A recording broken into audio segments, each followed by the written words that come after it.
for joining us. A nice little chat about what camp's going to look like for our Cub Scouts next week. We do have a great week planned for you guys. We've got all kinds of fun. It is the Kingdom of Camp Gordon, so we're going back into medieval times. We're going to have knights, and we're going to have all kinds of fun activities for them to be knights and medieval and dragons and all that kind of stuff. So I'm looking forward to seeing everybody next week. What I'd like to do is just kind of go over some basic stuff for you guys as far as things that just important things to know about camp and to get prepared for camp. I'd also like to answer any questions you guys have about camp. And I have Dustin Ball with me, who's also going to talk about some of the prepping stuff and packing for camp and things about your campsite that you should know ahead of time. So, Mark, if you want to share our screen with us there. All right. So, some important things to have prepared before you come to camp. First of all, your medical forms. So every person at camp that's going to be at camp needs a medical, Boy Scouts of America medical form, part A, B, and C filled out.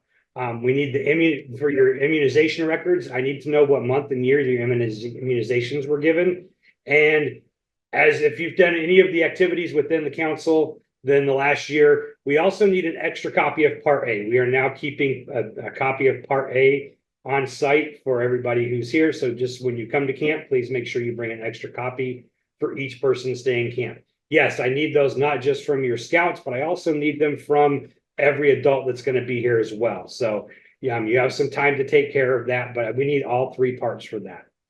And that's one of the big things that happens a lot during that first check-in day, is that we have a lot of adults that don't have, or scouts that don't have those things taken care of. So if you jump on that now, make sure everybody's got that taken care of. It will make your check-in go much smoother. The other piece of that we need a lot is if you have scouts that are going to be leaving early for camp, then there's a form that we have that's also in the leader's guide and online. It's called an early release form. If a scout's going to leave camp before the end of the week, so before 5 p.m. on Friday night, this form needs to be filled out by their parent or their guardian, and it also needs to be signed by the scoutmaster when they check out. But that form is available. A scout cannot leave with anyone early other than their direct parent without that form. So if they need to go to a baseball game, I know like a lot of all-star little league stuff is going on still. If they need to do any of that stuff, we need one of those forms to allow them to leave camp before their units, before 5 p.m. on Friday. For those of you who've been around, or not, do you know that every week we do a big barbecue at the end of the week? For any of you that are new, we end our week on Friday evening with a big campfire and a barbecue, and we invite the parents to come out and join us that aren't here. We would love for them to come out and kind of see campfire with us and celebrate with their scouts about how their week went, and get a chance to see camp and see what their kids were doing, what their scouts were doing all week and having a great time. So if you have guests that you know are coming out, start thinking now and talking with parents about whether they want to come out for dinner or not. And when you come to camp, if you have an idea, a ballpark number of how many people are going to be joining you, then that makes our job easier to make sure we have food for everybody that Friday afternoon. A couple of pieces to keep in mind that we always end up running into as well is that in camp swimming, water shoes are required. So if your scouts have water shoes, have them bring them. We do have some here that can borrow, but there's no promises as to the quality or the size of what we have available for your scouts. So make sure everybody has water shoes. We highly encourage everybody at camp to come down to waterfront and take the swimmer's test. What is the time for the barbecue on Friday? Okay, so the barbecue, we do our closing flags at about 5:15, and then we will go and do our campfire, which we ask the scouts to get involved with that. So depending on how many scouts want to get up and sing a song or do a skit, dinner is usually around 6:30 or so. It usually takes us about a half hour or so to get through campfire. If we have any awards to give out for the week, we do all of that at that time as well. So you can ballpark aim for 6:30 for dinner, but we really encourage parents to come and join us really at flags at about 5:15. And that way they get to see our closing flag ceremony and the campfire and all of the celebration at the end of the week. So along the shoes idea, not only do we need water shoes to be in the water, we do have zebra mussels and we don't want anybody getting their feet cut up. Again, like I said, we're encouraging everybody in camp to come down and take a swim test, even the adults, even if you're not planning on getting in the water. It's a great model for our leaders to give to our scouts. Sometimes we're at a lake. Sometimes scouts are kind of leery about getting in the lake water. But if their scout leader will get in and get wet at least, then they will follow suit most times. So we just ask everybody, plus it's a safety thing for us. We are on a lake. So if we know who can swim and who can't, and at what level their swimming level is at, then it just helps us be more safe and making sure that everybody has a safe experience while we're here. In camp, no open-toed shoes. This is a big thing. It's summer. Everybody likes to wear flip-flops. Everybody likes to wear open-toed sandals. This and all of these policies apply to everybody in camp, not just our scouts. So parents, leaders, no open-toed shoes. It needs to be a pair of tennis shoes. A pair of Crocs is fine, but just remember what Crocs feel like when they're wet and you're hot and sticky. So make sure you're wearing appropriate shoes for the time, and making sure that they're closed-toed so that we can be safe. Also, appropriate clothing. These are Cub Scouts. We don't usually have too much of a problem with inappropriate clothing, but remember, we are at a scouting event, so things, sayings, pictures on shirts should be appropriate and respectful of the people around us. We need to make sure that our shirts and our shorts and all of that stuff are appropriate length. Think school appropriate. That's what we kind of go by here. If they can wear it, if the school says it's appropriate for them to wear at school, then it's appropriate for them to wear it here. And the adults as well. So things like spaghetti straps for tank tops, we're going to politely ask you to go put a t-shirt on over top of that. It's just not an appropriate thing for our young scouts to be around. So any questions on any of that stuff? That's just kind of a rundown of things that we always have questions or issues with at the beginning of the week. All right, so I'm gonna move on. So, like I said, we have 4 fun-filled days planned for your Cub Scouts. This is kind of a picture of what that, just a brief picture of what that's going to look like.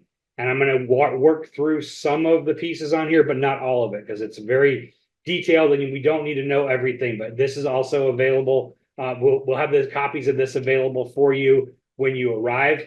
And that way you have an idea of what's happening throughout the week. So our week begins on Tuesday. Our check-in starts at 1 p.m.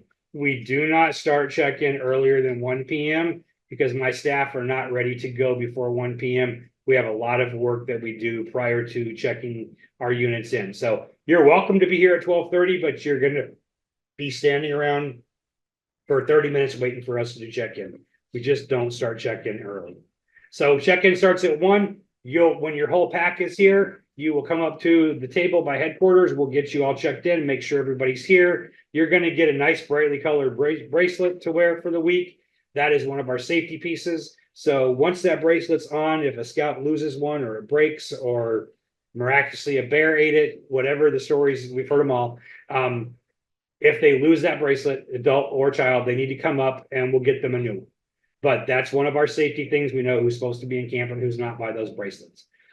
So you get a bracelet. One of my staff will take you to your site where you're going to be camping for the week. You can drop off all of your gear and your sleeping stuff, and we will go to medical. Now, very little time to do any clothes changing, anything like that. So if the best practice is have your Cub Scouts wear their swimsuits to camp, because we're going to check you in, drop your gear off on a bunk.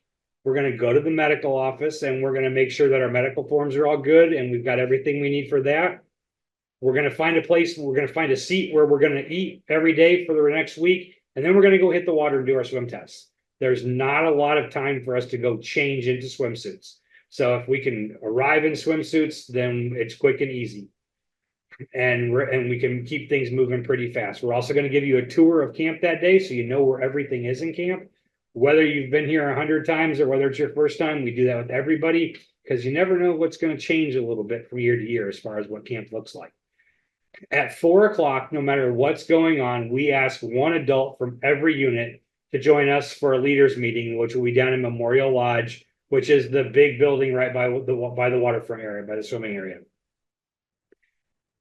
Make sure that we are maintaining 2 deep leadership with our units when you come to that meeting. If you're going to have an issue being able to maintain that just because you only have 2 adults, or you're the only adult and you're teaming up with another unit to be here, talk to us at check-in. We will make sure that we have some staff to help with your scouts while you're at that meeting. But that meeting is very important. That's where you're going to get the majority of the details of how things are going to run that week, and a much more detailed rundown of what our week's going to be like. So then if you look at that schedule there, we have an opening campfire that night. That is all by my staff and all of the staff members here. We're going to get introduced to what our storyline is for the week as far as what's happening in the Kingdom of Gordon. And we're going to have a good time just singing a bunch of songs and doing a bunch of skits. By then, your Cub Scouts are either going to be bouncing off the walls or really tired or both. So 8:30, we head back to our campsites and we ask that lights out be by 10. If you notice, that's the same all week long. We try to make sure our program is done by 8:15 so that you can get your scouts back, get showered, whatever you need to do to get them calmed down for the night and in bed before it's morning again. So you can see it's every day, the schedule is pretty much the same. We have activities the same time every day. We have meals the same time every day. There's a little bit of a difference on Friday because in the afternoon, we like to wrap up our story. Yes, we're turning this into the Kingdom of Gordon, medieval knights, the whole 9 yards, but we want to finish up the week, and we have a story that goes with all that as we go. So we'll wrap up our story during that medieval carnival, and this year, instead of just a big old noodle bash on the beach, we're going to put on a carnival for the scouts here in camp. So they will end their week with kind of like a Ren Fair style carnival before dinner. And then we'll have dinner and we'll do our campfire, and we will have our closing ceremony and have a good time. So now, for those of you who want to get another night of camping, and officially camp does not end for you until Saturday at about 9:30, 10 o'clock in the morning.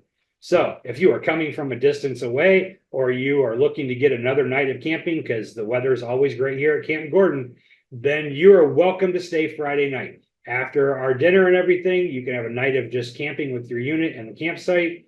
The next morning, we will provide you with a continental breakfast, and then you guys can get packed up and get out of here. You're more than welcome to, depending on what you have planned, you can leave on Friday evening after 5 o'clock, but we're inviting you to stay over Friday night and come camp with us one more night. Okay. I'm sure there's going to be lots of questions about this as you get deeper into it. If you have questions, please just go ahead and put them in the chat and I'll be more than happy to answer them. All right. So moving on. So as Cub Scout leaders, we started a new program June 1st for people that want to stay for the centennial celebration. Should they sign up for that separately?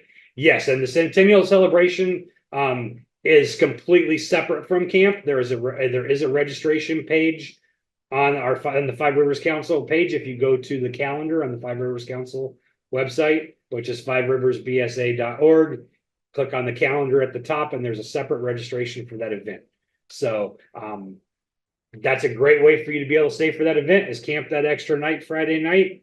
And even if it's only part of your unit that's staying, we can make that happen, and then you'll be here on that Saturday for that event as well. We'd be happy to help with that. All right, so let's move on. As I said, we started a new Cub program this year, which everybody hopefully knows about. We at camp, we're obviously going to be using the new program at camp this summer. One of the nice things about the new program is that these badges are designed to be done in a shorter amount of time. The adventure loops are designed to be completed in a shorter amount of time, which means your Cub Scouts have the potential to leave camp finishing several adventure loops before they go home. If they come to camp, they're going to have a big head start on getting their adventure loops done. But we are not going to be doing many of the required adventure loops. We are going to focus on the adventure loops that are hard to do in your den or in your pack. We are going to focus on the adventure loops that you can only do at a council or a district event. Things like BB guns, slingshots, archery, those can only be done at a council or district event. And this is one of the few times where we have a council event where we're able to complete that belt loop. It's not just part of it. So they're going to have an opportunity to do archery, to do BB guns, to do slingshots. New piece this year is Arrow of Light and Weeblos, and I believe the Bears too. Actually, almost all of them have they can use boats now, so we can do canoes and kayaks with some of the scouts. So we're incorporating that in there because again, that's a hard one for you to do at home without lifeguards, and it's additional training, which we should all have anyways, but we're going to provide, we have the boats and you may not have those either. So we are not going to be breaking scouts up into groups based on what level they're working at. We are designing our activities as a fun activity. And when they do that fun activity, when they're done, they will have completed the requirements they need for that activity. And our activities will cover the requirements from everybody from a Lion Scout through an Arrow of Light. As you know, they're pretty well aligned that they each have if one has a fishing, they all have a fishing kind of.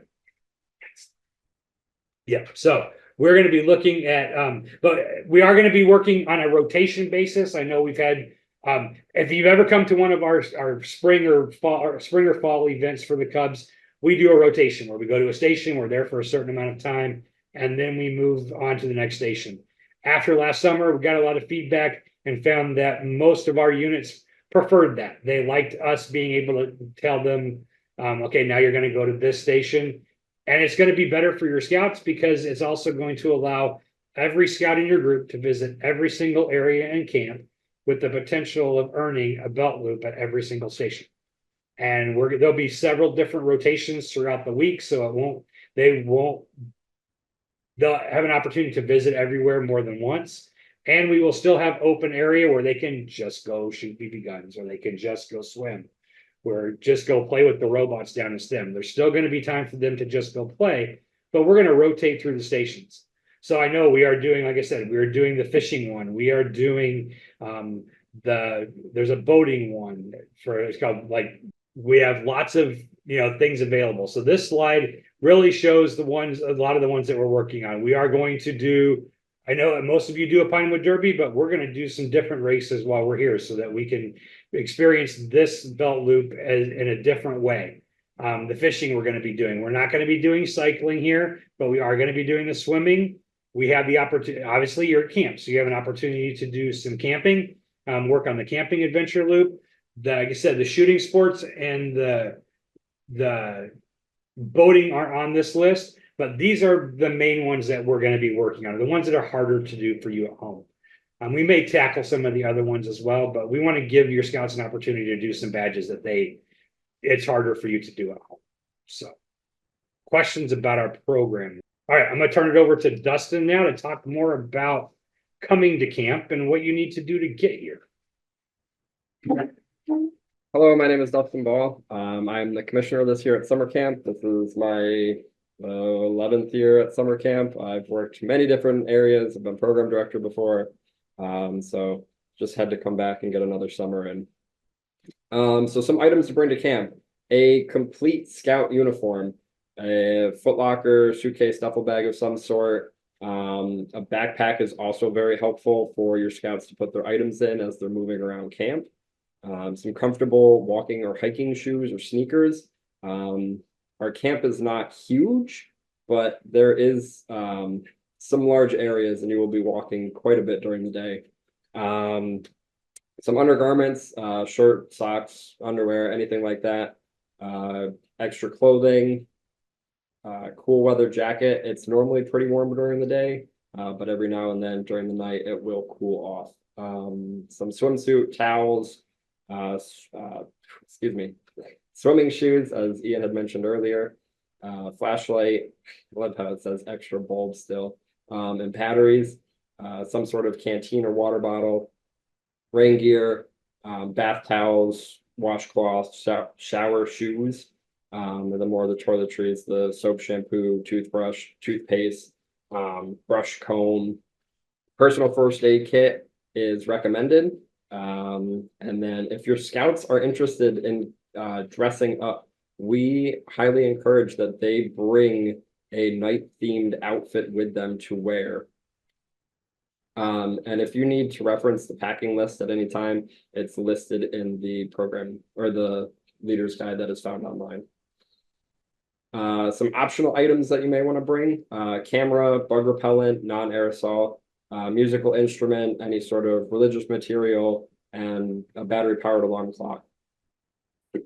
Items to leave at home: fireworks, ammunition, guns, bows, sheath knives, camouflage military clothing, any valuables, bicycles, no pets in camp, motorized or remote control toys, CB radios.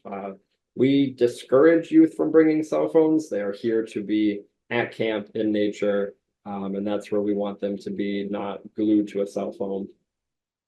We discourage aerosol cans of any kind for the environment and also for our canvas. It is not good for our tents. It wears away at the waterproofing in them. And camp will not take any responsibility for lost or missing. All right. So when you arrive to camp, you will have a staff member who will show you to your campsite. We ask that you do not move any of the tents, canopies, or fire rings. It is laid out in such a way so that we make sure that everything is safe and we can get through campsites with vehicles if we must. Flammable liquids. If you are looking at bringing any flammable liquids with you to camp, they must be stored in a fireproof box when not in use. And we will also have you check out a fire extinguisher from the quartermaster to keep in your site. Fire tools are located in your latrines. So you'll have a fire rake, you'll have a shovel, and you will also have a broom to sweep your latrine out. I will be coming around doing campsite inspections every day, just to make sure that everything is good with your site, make sure everything is clean, and we're not leaving a mess in our campsites. Food and sites. I encourage scout or cub leaders to bring dessert items. We have a few units who will bring dessert items with them and show their cubs some Dutch oven cooking in the evening.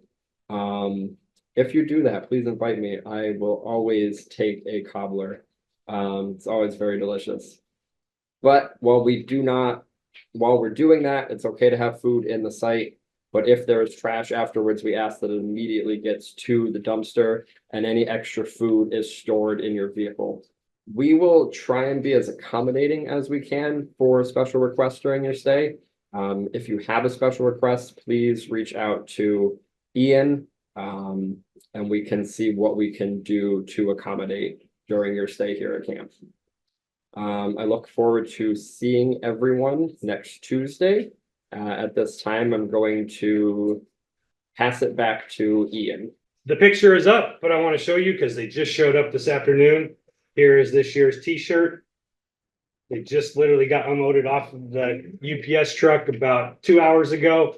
So these shirts are available to buy in our trading post. Yes, we have a trading post. For some reason, Cub Scouts have a tendency to not realize that they can bring their hard-earned allowance and come buy treats in the trading post. Miss Brandy, who runs the trading post, would love to see everybody. Some of you also may have scouts that are coming to camp as the Scouts BSA. Then saw that there was an email that went out about pre-ordering t-shirts. We did not do that for Cub Scouts because you're the first week, which means you get first pick. And so we're not concerned about being out of shirts before you get here. So I did not do a pre-order for you, but you are welcome to come to camp and get one. We'll have other shirts. This isn't the only one. We have sweatshirts. The ever popular slushy machine will be in full force. We have healthy snacks, not healthy snacks, camping toys, camping gear, projects to do, and handicraft, you name it, we have it in there. So feel free to come down. Is there any medieval things in the trading post, or is that definitely a make sure you bring it for the cost? So yeah, that means that we don't have medieval stuff to buy in the trading post. We will be doing several different crafts that will allow your scout to make some of those things to help them with their costume, but we will not have costume pieces or bits and stuff to buy in the trading post. So, as you can see, the shirts are gonna run anywhere, the youth sizes are $16, the regular sizes are 18, plus sizes, so a double XL goes to $2 more, then $3 more and $4 more, working their way up, but we're carrying everything up to a 4X, I believe, in the trading post, so anywhere from a youth small to a 4X. So we have that covered for you. Also, one piece that I kind of forgot to mention earlier. So for our Weebles and Arrow of Light Scouts, we have an opportunity that we call Outpost. And it's part of our program, but it's also one of their requirements. Part of their requirements is camping. And it's not just coming to summer camp, it is planning a trip, setting up a site, doing all the work it takes to go camping. And so on Thursday nights, we have an opportunity for our Weebles and Arrow of Light Scouts to go on an outpost. And we will take them up across the road, up to a site on the other side of the road. They will set up a camp. They will cook dinner. They will be back down in the morning, bright and early, to join us for breakfast the next day. So it's an opportunity for them to do that. Now, for that, we do have tents, but scouts are also welcome to bring their own. But they will need something to carry the stuff up the hill if they plan on going. So like Dustin said, a backpack that you can throw a change of clothes and a water bottle, your favorite stuffed animal, and a sleeping bag is perfect. But we don't have sleeping bags to provide. We don't have backpacks to borrow. That is stuff that they would need to bring to go up on the hill. The one thing we do ask is that, and for order for us to maintain our youth protection standards, if we have female scouts that would like to go up on the hill, I'm looking for female leaders to volunteer to go up. I just need a 21 or older female to go up with them. I can provide the rest of the leadership on the hill. I just don't have an over 21 female to send up with them. So I would love to be able to do that for your female scouts, but I need your help to make that happen. So when you come to camp, you can talk to me about it if you're willing to do that, to just be my female adult leader up on the hill. That would be awesome to help us out and make sure that as many scouts as possible want to take that or be able to participate in that piece. Hey, Ian, how much do you recommend a scout bring for the trading post? $200-300? Closer to 4 or 5, but inflation. Yeah. So like I said, a t-shirt's that doesn't include, you're looking at $20 for a t-shirt for if they want a t-shirt. We have several different kinds. If they're not interested in a t-shirt, on average, like a slushie is about $3.50, $4. Sodas are a couple bucks. Candy bars are $1.50. It just really depends on what they're doing and what they're really looking for. There's nothing they need to buy in the trading post. It is, no matter how much I joke about coming out and spending all your money with us at the trading post, it really is optional. We make sure that we have some healthy things in there too. And so, but we also, tell you, if you want to store snacks in the trunk of your car and hand them out to your scouts during the day, you're welcome to do that as well. The trading post is here for you guys. And we want to make sure that you have, it's just to add to the experience and make sure that if you're dying for a Dr. Pepper, we'll have one for you. So. Can Cub Scouts buy pocket knives at the trading post? So Cub Scouts have to have finished their knife safety, which is still the bare level. And if they finish that, we're still this year handing out the nice little card that goes with that, so that once they've got that card, they're welcome to come to the trading post, and Miss Brandy will sell them a knife. In fact, we have some specific Cub Scout specific knives for them to purchase. If they don't have that card and their adult is with them, and their adult says, yeah, my son or my daughter can have that, she's going to sell it to you. But we will typically not let a scout just walk in and grab it. The knives are not out in the open, so they have to talk to somebody anyways. But typically Brandy will not allow someone to buy a pocket knife unless she knows for a fact that they have earned that. So if you have older scouts that have already done that piece and they would like to buy a knife, have the unit leader come in with them and let her know that they've already earned that piece of their advancement. So as a reminder for everybody, under the new Cub Scout change, you will have to take the knife safety component each year. As of June 1st each year, the Cub Scouts will have to do their knife safety component in order to carry their pocket knives. So, you know, they'll be able to get that at a variety of places, or it might be that component is something you do with them before coming to camp to have that all knocked out. But each year is a refresher, so to speak, in Cub Scouting. Another question got posted is if Cub Scouts, I'm paraphrasing this a little bit, if Cub Scouts do bring their phones to take pictures and videos of the fabulous activities going on at camp, or the leaders do the same thing, are there places that they can charge up their phones or other electronic devices? So we have, we do not have a designated charge your phone here area. Our dining hall has multiple different places along the wall that are available on a kind of a first come, first served basis. In the office, we can always make sure that leaders' phones get charged and leaders' equipment get charged. We do have internet available to the adults only in the office area. So if you're out here donating your time to your unit, but you still got to touch base with work a little bit, we can make sure that that's possible. But we'll always make sure that our adults' phones are charged. The youth phones are, it's first come, first serve. I'm not going to make any promises on that one, but there are places for them to charge them. So if you haven't been on the water cooler yet, for you to stay up to date with all of council's latest information, please join as part of our Facebook group, open to all leaders of the Five Rivers Council. Thank you for camp staff for coming in and helping explain some of the stuff for us tonight. And I thank you for taking this time out of your schedules to join us to get better prepared for coming to camp with your scouts. And with that, have a nice night and